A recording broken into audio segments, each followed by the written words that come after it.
మనం ప్రార్థన చేసేటప్పుడు కన్నీళ్లు రావాలా.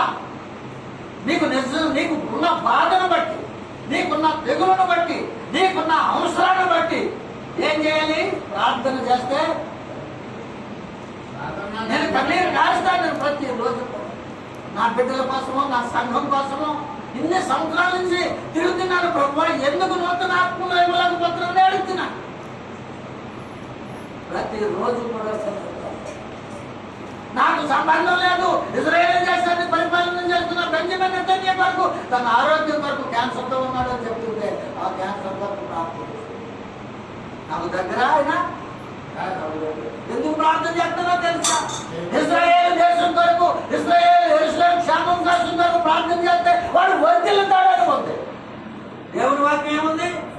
దేవుని దేశం కొరకు, దేవుడు ఆ తిరిగిన దేశం కొరకు, దేవుడు పుట్టిన దేశం కొరకు, దేవుడు చచ్చిపోయే దేశం కొరకు ప్రార్థన చేస్తున్న వర్ధిల్లుతామట. దేవునికి స్తోత్రం చెల్లుతాం. అక్కడ జ్ఞాపకం చేసుకుంటాం. ఆ ప్రధానమంత్రిని జ్ఞాపకం చేసుకుంటాం.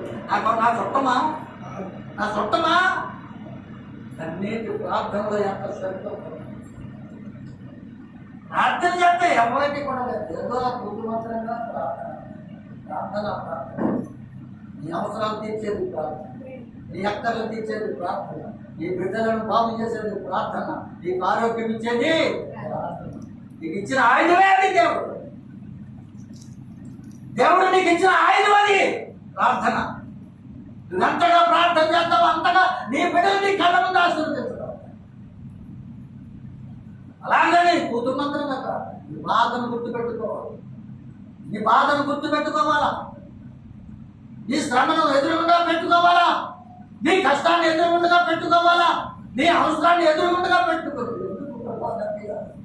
అవసరం తెలుస్తుంది. ఎందుకు ప్రభువా నాకు ఎదురుపెట్టావు?